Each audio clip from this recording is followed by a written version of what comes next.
कार्तिक मास महात्म कथा के 28वें अध्याय के अंतर्गत धर्मदत्त ने पूछा, मैंने सुना है कि जय और विजय भी भगवान विष्णु के द्वारपाल हैं।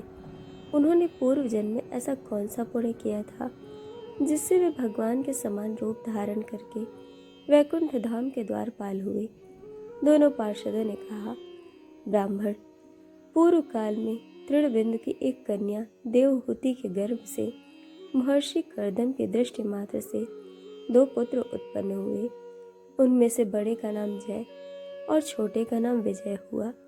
पीछे उसी देवहूति के गर्भ से योग धर्म के जानने वाले भगवान कपिल उत्पन्न हुए। जय और विजय सदा भगवान की भक्ति में तत्पर रहते थे। वे नित्य अष्टाक्षर मंत्र का जप और वैष्णव व्रतों का पालन करते थे। एक समय राजा मुरुत ने उन दोनों को अपने यज्ञ में बुलाया। वहां जय ब्रह्मा बनाए गए और विजय आचार्य। उन्होंने यज्ञ की संपूर्ण विधि पूर्ण की। यज्ञ के अंत में अवभृत स्थान के पश्चात राजा मुरुत ने उन दोनों को बहुत धन दिया। धन लेकर दोनों भाई अपने आश्रम पर गए। वहां उस धन का विभाजन करते समय दोनों में परस्पर लाग डांट पैदा हो गई।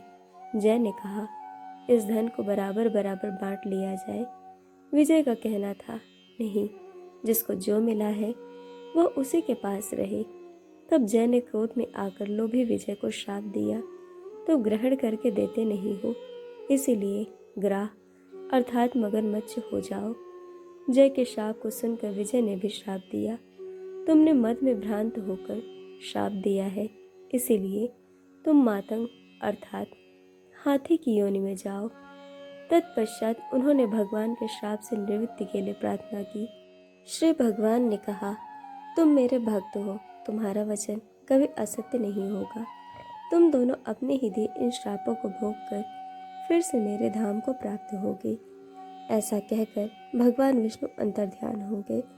तदनंतर वो दोनों गंड नदी के तट पर ग्राह और गज हो गए। उस योनि में भी उन्हें पूर्व जन्म का स्मरण बना रहा और वे भगवान विष्णु के व्रत में तत्पर रहे।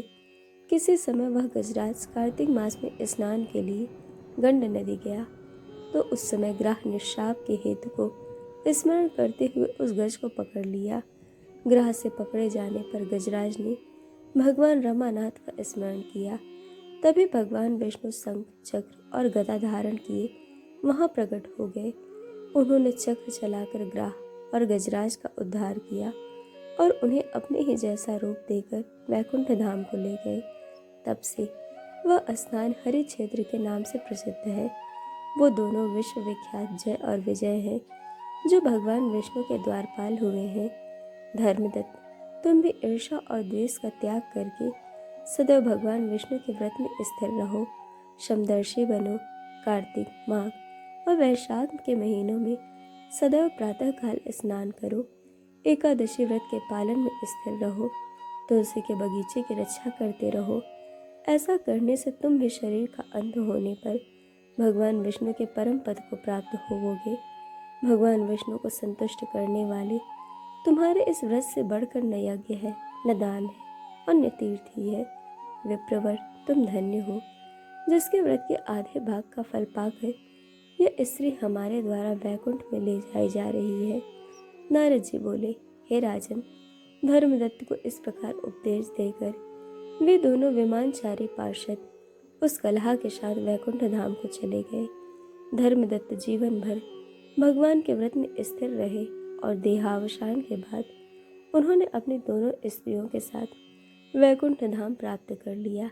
इस प्राचीन इतिहास को जो सुनता है और सुनाता है, वह जगत गुरु भगवान की कृपा से उनका सानिध्य प्राप्त कराने वाली उत्तम गति को प्राप्त करता है।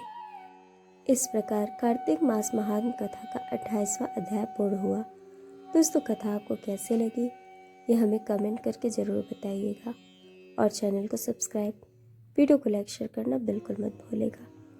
वीडियो देखने के लिए आप सभी का बहुत बहुत धन्यवाद। जल्द मिलेंगे कथा के अगले अध्याय के साथ।